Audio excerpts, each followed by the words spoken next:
देखिए, आज जो हम डिस्कस करेंगे वो आज है सिंपल इंटरेस्ट, सिंपल इंटरेस्ट और कंपाउंड इंटरेस्ट।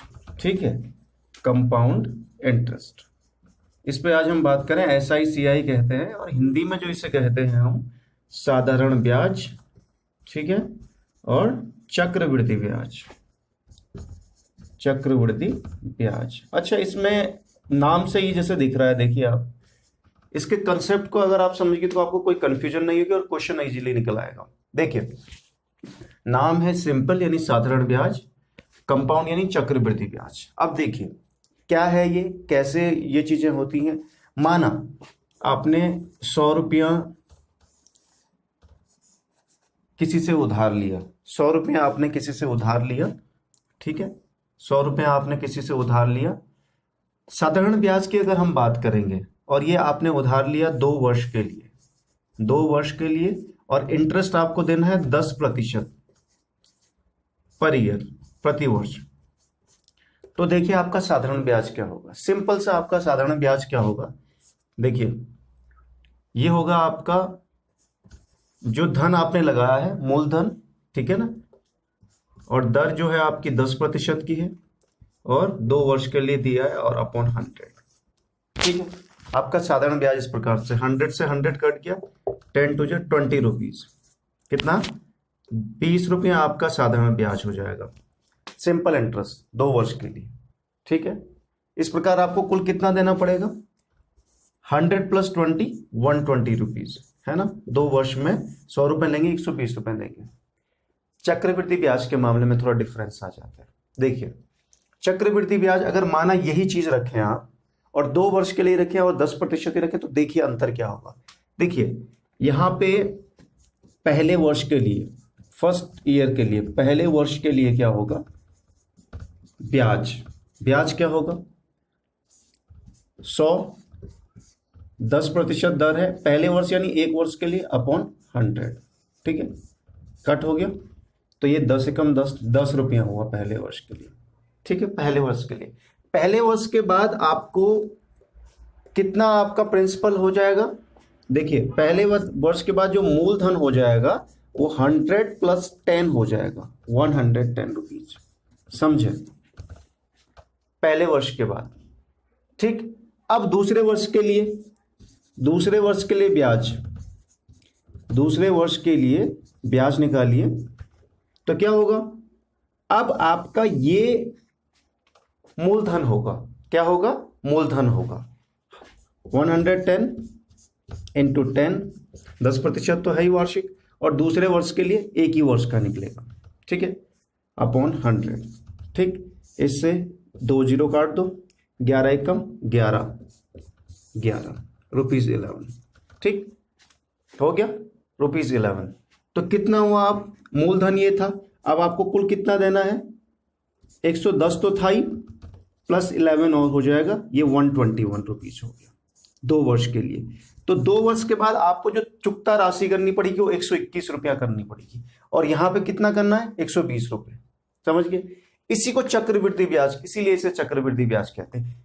देखिए ब्याज भी जुड़ता है, हर वर्ष जुड़ता है, ठीक है, और फिर वो मूलधन बन जाता है अगले वर्ष के लिए। ठीक, तो समझिए इन चीजों को। तो हमेशा चक्रवृद्धि ब्याज साधारण ब्याज से बड़ा होता है अगर एक समान समय के लिए होगा। एक चीज समझना है हमेशा, देखिए अगर पूछता कि 100 रुपये पर 2 वर्ष के लिए 10% की दर से चक्रवृद्धि ब्याज और साधारण ब्याज का अंतर क्या है, तो चक्रवृद्धि ब्याज 121 रुपया है और साधारण ब्याज 100 रुपया है। ठीक है, तो कितना हो जाएगा, सॉरी साधारण ब्याज है 120 रुपया जो आपका पड़ा।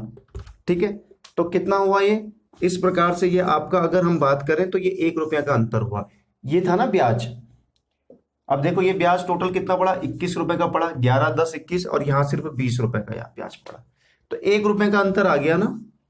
तो हमेशा चक्रवृद्धि ब्याज साधारण ब्याज से बड़ा होता है, कहने का मतलब ये है। ठीक है, ये समझ लें। अब इसमें कुछ टर्म समझने हैं।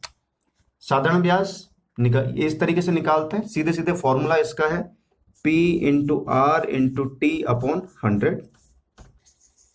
सिंपल सा फॉर्मूला है।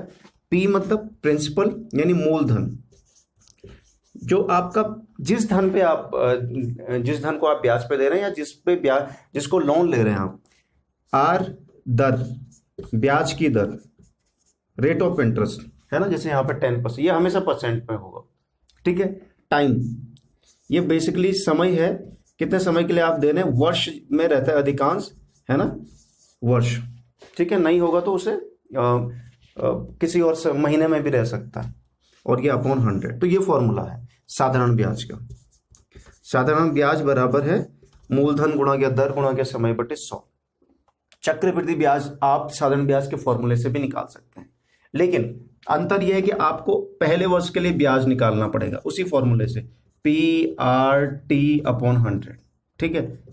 फिर दूसरे वर्ष के लिए निकालना पड़ेगा, लेकिन दूसरे वर्ष के लिए मूलधन क्या होगा, अब जो ब्याज आया उसको पहले वाले मूलधन में जोड़ के 110 रुपया, 100 रुपये पहले का मूलधन था ना एक वर्ष से पहले, तो अब ये टोटल 110 रुपया हो गया। अगले वर्ष के लिए ये मूलधन होगा और इस प्रकार से निकालेंगे, ठीक है। अब देखिए, अभी तक जो चक्रवृद्धि ब्याज है, आपने बोला कि हम वर्ष वाइज निकालते हैं, है ना, तो उसमें क्या लगेगा, ब्याज पे ब्याज लगेगा, लेकिन डायरेक्टली फॉर्मूला भी है, ठीक है। देखिए कुछ टर्म आपको याद रखना है। अगर हिंदी की बात करें तो मूलधन की बात होगी, मिश्र धन की बात होगी, ठीक है, इन दोनों का यूज होगा। मूलधन देखिए वो धन होता है जो शुरुआती धन होगा, भाई जिसको आप उधार पे दे रहे हैं या जिस पे आप उधार ले रहे हैं, है ना, जैसे आपने किसी से 100 रुपये उधार लिया किसी ब्याज के दर पे, और या किसी को आपने उधार दिया कुछ ब्याज पे, तो वो मूलधन होगा, शुरुआत में होगा, है ना। मिश्र धन वो धन होगा जिसमें ब्याज भी होगा, क्या होगा, ब्याज भी होगा। ध्यान रखना, ब्याज प्लस मूलधन मिला के जो टोटल होगा वो मिश्र धन होगा, या इसका एक फॉर्मूला भी बनता है, ठीक है। इससे आप ब्याज, क्योंकि मिश्र धन हमेशा बड़ा ही होगा, ब्याज भी लगा है, तो ब्याज बराबर जो होगा वो मिश्र धन हमेशा बड़ा होगा, है ना, माइनस मूलधन, ठीक। ये आपको टर्मोलॉजी याद रखनी है और ये सिंपल है, ठीक है। अब देखिए चक्रवृद्धि ब्याज निकालने का एक तरीका और है। चक्रवृद्धि ब्याज अभी तो हम साधारण ब्याज के फॉर्मूले से निकाल रहे थे, है ना। देखिए माना वही 100 रुपया है, 100 रुपये पर 10% की दर से, है ना, रेट ऑफ इंटरेस्ट जो है 10%, 2 वर्ष के लिए चक्रवृद्धि ब्याज निकालना है, ठीक है। तो कैसे निकालेंगे, देखिए एक फॉर्मूला है आपको याद रखना है। सबसे पहले हम निकालेंगे वही मिश्र धन। मिश्र धन क्या निकालेंगे, मिश्र धन यानी अमाउंट जिसे हम कहते हैं, ठीक है। मूलधन को, मिश्र धन को अमाउंट कहते हैं और मूलधन को प्रिंसिपल कहते हैं, ठीक। तो फॉर्मूला है P1 plus rate of interest upon 100 to the power T। P मूलधन है, R दर है, ब्याज की दर है, T कितने समय के लिए आपने दिया, तो निकालिए इसे। सिंपल है, ये बहुत शॉर्ट होता है, इसमें कंफ्यूजन नहीं होना है, ये क्वेश्चन सिंपली निकल जाएगा। 10% दर है तो 10 रख दिया, और अपॉन 100 है, और समय कितना है, T यानी 2 वर्ष के लिए, ठीक है। बड़ा सिंपल है। कैसे, इसको आपने कोशिश करनी है। देखिए जिनके थोड़ा मैथमेटिकल सेक्शन कमजोर है वो ये समझे कि ये कोई डरने वाली बात है, इसके अंदर ही आपको सॉल्व करना है। देखिए एक जीरो से एक जीरो काट दो तो क्या बचा हमारे पास, 1 प्लस यहाँ ऊपर 1 बचा, नीचे 10 बचा की पावर 2। अब इसे सॉल्व करेंगे, ये भिन्नों को सॉल्व करने वाली बात हो जाती है ना, फ्रैक्शन को, तो इसके क्या होंगे, एलसीएम लेंगे, लॉसो लेंगे, तो 10 लॉसो हो जाएगा, है ना। 10 लॉसो हो गया, 10 से कम 10 की यहाँ गुणा कर दो, 10 प्लस 1, ठीक है, की पावर 2, तो कितना हुआ 100, और 10 प्लस 1 11/10 की घात 2। अब हमने पढ़ा था वर्ग वाले में कि जितनी घात होती है, किसी संख्या की जितनी घात होती है, इसका मतलब यह है कि उसको उसी से उतनी बार गुणा करना है। तो 100 इंटू 11/10 और 11/10। देखिए ना, वर्ग था 2 ही बार, 3 घात आती तो 3 बार करते। अब देखिए यहीं पे इसे गुणा नहीं करना है, आपने छोटा करना है। प्रयास ये रहे, एक जीरो से एक जीरो कट गया, एक जीरो से काम खत्म हो गया। और जो आपको एग्जाम में क्वेश्चन पूछा जाएगा इनसे, तो उसमें कैलकुलेशन भी आपको शॉर्ट होगी, आपको बस कट करने वाली बात है। आपको मल्टीप्लाई नहीं करना कि हाँ हम गुणा कर देंगे, बड़ी गुणा करके फिर उल्टा हो जाएगा, शॉर्ट करना है। तो कितना हुआ, 11 कम 11 और 11, 11 की कितनी हुई है, 121, 11 इंटू 11 121, है ना। तो कितना हुआ मिश्रधन, 121 रुपए। आपको निकालना है चक्रवृद्धि ब्याज। तो देखिए भाई, मैंने कहा था ना, ब्याज बराबर क्या होता है, मिश्र धन माइनस मूलधन, तो मिश्र धन 121 आया, मूलधन कितना आया 100, तो कितना बचा 21 रुपये। ठीक, समझे? तो हमेशा चक्रवृद्धि ब्याज बड़ा होगा अगर समान समय के लिए कहें।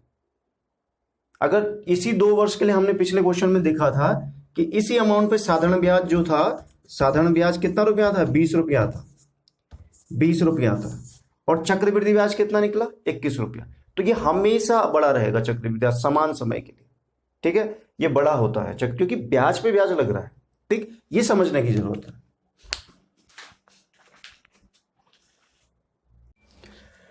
देखिए, तो हमें 6 महीने के हिसाब से लेना पड़ेगा। 10% वार्षिक है, 10% एनुअल है, तो हमें 5% छमाही करना पड़ेगा, हाफ ईयरली करना पड़ेगा। टाइम भी जो है उसको भी हमने हाफ ईयरली में डिवाइड कर, तो 1 वर्ष में कितना हाफ ईयरली होता है 2।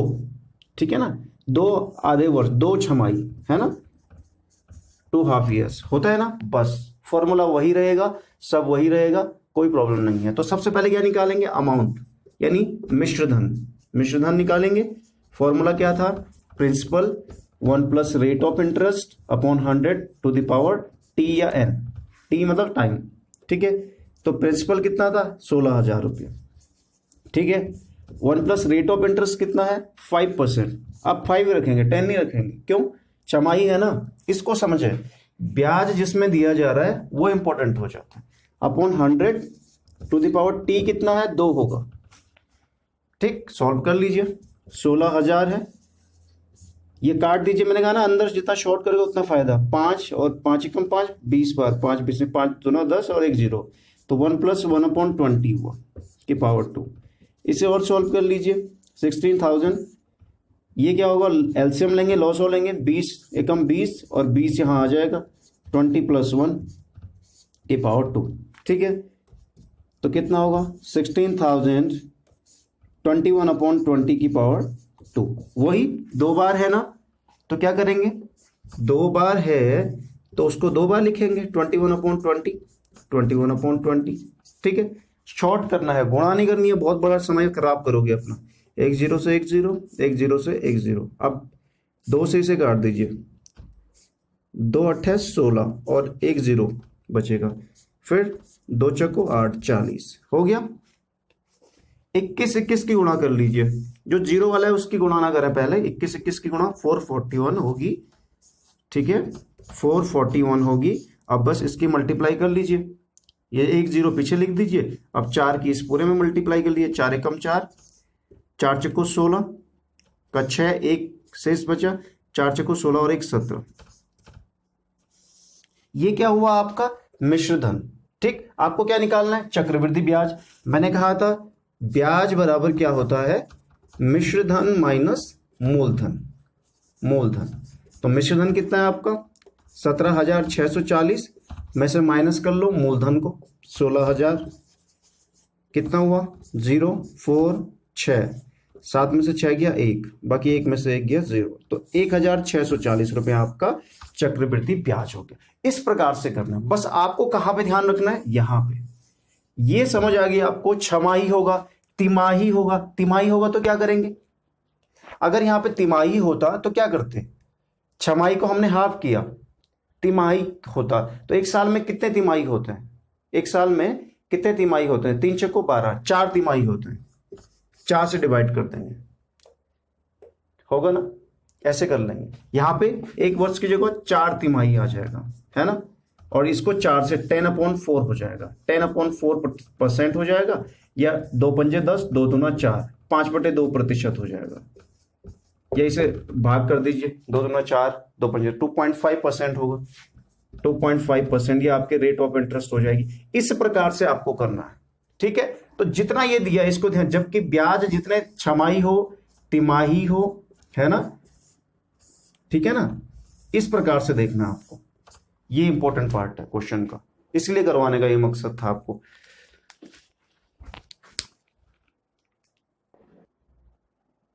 अब देखिए अगला जो सवाल है, जो पिछला सवाल आपको दिया था उसमें हमने छमाही कैलकुलेट किया था, आप तिमाही कैलकुलेट करके कमेंट सेक्शन में उसका आंसर लिखिए। ठीक है ना, तिमाही कैलकुलेट कीजिए कि जो ब्याज है वो तिमाही देय होता है, ठीक है ना, पर 3 मंथ्स में होता है, तो उसका आप आंसर कमेंट बॉक्स में कीजिए, क्वेश्चन सॉल्व करके। देखिए अगला जो इंपॉर्टेंट सवाल है जो बार बार पूछा जाता है, किसी धन का 12% वार्षिक दर पर 2 वर्ष के लिए चक्रवृद्धि ब्याज और साधारण ब्याज का अंतर। ये सवाल अमूमन पूछा जाता है।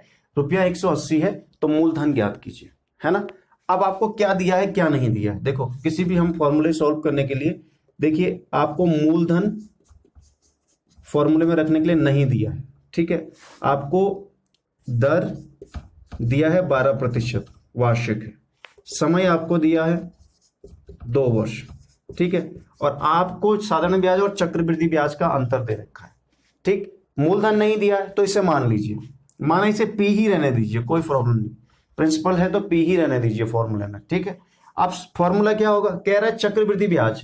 देखिए चक्रवृद्धि ब्याज हमने कहा था, चक्रवृद्धि ब्याज ध्यान रखें, चक्रवृद्धि ब्याज क्या होता है, मिश्र धन माइनस मूलधन, और मिश्र धन निकालने के लिए हमने एक फॉर्मूला निकाला है, मूलधन यानी प्रिंसिपल, मिश्र धन निकालने के लिए हमने एक फॉर्मूला निकाला था, P into 1 plus R upon 100 to the power T, ये रखा था, और आपका मूलधन हमने P ही लिया है, ये फॉर्मूला हो गया, ठीक है, सिंपल सा। या इसे शॉर्ट में और ऐसा कर सकते हैं, P आप भाग ले लीजिए, ये ब्रैकेट के अंदर 1 प्लस आर अपॉन 100 की पावर T हो गया, ये तो हो गया, ये बाहर ले लिया और ये भी बाहर ले लिया तो -1, ये आपका शॉर्ट है, ठीक है।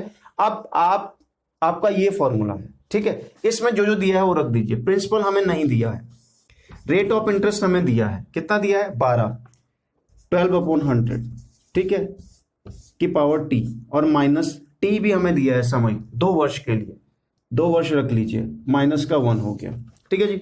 सॉल्व कर लीजिए इसे जैसे हमने पिछला किया है, कितना होगा, ये कट सकता है, 4 3 12 और 4 25 की 100, तो 1 प्लस 3/25 की पावर 2 -1, ठीक है। इसे सॉल्व कर लीजिए आगे, ठीक, तो क्या होगा, P 1 प्लस ये इसमें लॉस हो लेंगे तो कितना होगा, 25 लॉस हो आएगा, और 25 प्लस 3 28 ऊपर आ जाएगा, 28 टू द पावर 2 -1 हो गया, सिंपल सा हो गया।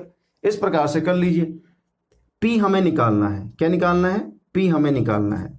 तो देखिए एक इसमें एक फॉर्मूला और आपका काम कर रहा है, आपके फायदे के लिए कह रहा हूं कि इतना बड़ा गुणा करने से अच्छा फिर आप कैलकुलेट करोगे। देखिए इसको 1 का वर्ग लिख सकते हैं, आपने एक फॉर्मूला पढ़ा होगा, a² माइनस b² बराबर a प्लस बी और a माइनस बी। भाई इसको वैसे ही सॉल्व कर लीजिए, ये a मान लीजिए, इसे b मान लीजिए, तो एक होगा 28/25 प्लस 1 और एक होगा 28/25 -1, ठीक। लॉसो ले लीजिए, फटाफट सॉल्व होगा। तो जब इसे सॉल्व करेंगे 25 लॉसो आएगा, 28 और 25 कितना होगा 53, ये 53/25 हो गया, और इसे कर लीजिए 28 माइनस 25 3/25 होगा, ये आपका हो गया, ये सॉल्व हो गया। तो क्या हुआ, ये इसको मैं इसलिए काट नहीं रहा हूं ताकि कैलकुलेशन बड़ी ना हो, है ना, फिर मल्टीप्लाई करेंगे समय खराब होगा, अपॉन 25 इंटू 25 हो गया आपका चक्रवृद्धि ब्याज, ये हो गया। साधारण ब्याज के लिए आपके पास फॉर्मूला है, सिंपल सा अपना फॉर्मूला लगा लीजिए साधारण ब्याज का। साधारण ब्याज का फॉर्मूला क्या है, साधारण ब्याज का फॉर्मूला, साधारण ब्याज बराबर होता है PRT/100। तो P कितना है, नहीं दिया है, P है, R 12 दिया है, T कितना दिया है 2 वर्ष दिया है अपॉन 100, ठीक है। काट दीजिए, 2 से काट दीजिए 50, फिर कट रहा है, किससे कट रहा है 2 से कट रहा है, 2 छक्के 12, 2 25 की 50, तो कितना हुआ ये 6P/25 आपका साधारण ब्याज है। क्या है, साधारण ब्याज है। अब वो कह रहा है कि इसका जो अंतर है वो कितना है, 180 है। बस क्वेश्चन आपका खत्म हो गया ऑलमोस्ट, है ना, क्वेश्चन आपका खत्म। अंतर देखिए, यानी चक्रवृद्धि ब्याज हमेशा बड़ा होता है, मैंने बताया है, तो उसको पहले ही लिखेंगे, P इंटू 53 इंटू 3/25 की गुणा 625 हो गई, minus 6P/25 is equals to 180 हो गया। सिंपल सा सवाल है, ठीक है, सॉल्व कर लीजिए। 625 लॉसो आएगा, ठीक है, तो यहाँ 25 की गुणा और करनी पड़ेगी तभी तो बराबर होगा, 25 के ऊपर नीचे गुणा करो तो कितना हुआ, ये 3 3 9 और 3 5 15, 159P और 25 छके 150P बराबर 180 हो जाएगा, ठीक है। सॉल्व कर लीजिए इसे, 159 में से 150 घटा 9P 9p upon 625 is equal to 180 हो गया। अब इसे 9 से काट दिए, 9 दूना 18, 20 बचा, है ना।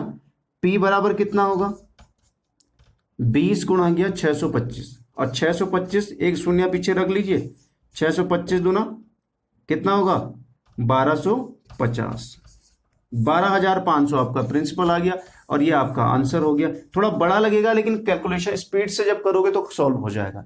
इस प्रकार से ये क्वेश्चन सॉल्व करना है। चक्रवृद्धि ब्याज का जो आपको फॉर्मूला है वो इस प्रकार से आप लिख सकते हैं, ठीक है। और इसको रख के आप निकाल के छोड़ दीजिए, चक्रवृद्धि ब्याज को, साधारण ब्याज निकाल के छोड़ दीजिए। कैलकुलेशन अच्छी होना बेहद जरूरी है इस टाइप के क्वेश्चंस के लिए, ठीक है। ये चीज ध्यान रखना है, ठीक। तो काफी महत्वपूर्ण है प्रश्न।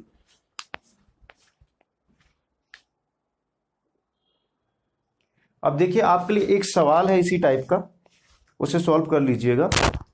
सवाल यह है कि किसी धन का कितना है, 10% है, ठीक है।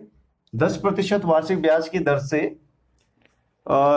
3 वर्ष के लिए साधारण ब्याज और चक्रवृद्धि ब्याज का जो अंतर है वो 620 रुपया है। ध्यान रखें 620 रुपया है, ठीक है। 620 रुपया है, 10% की दर से 620 रुपया है। तो आपको मूलधन ज्ञात करना है, ठीक है। तो मूलधन आपको ज्ञात करना है, ठीक। तो ऑप्शंस आपके सामने दिए हैं, वो है 40,000, 12,000, 10,000 और 20,000, ठीक है। ये 4 ऑप्शन है, आप इनमें से जो भी सही हो वो कमेंट सेक्शन में लिखिएगा, ठीक है। और कोई डाउट हो तो पूछिएगा जरूर।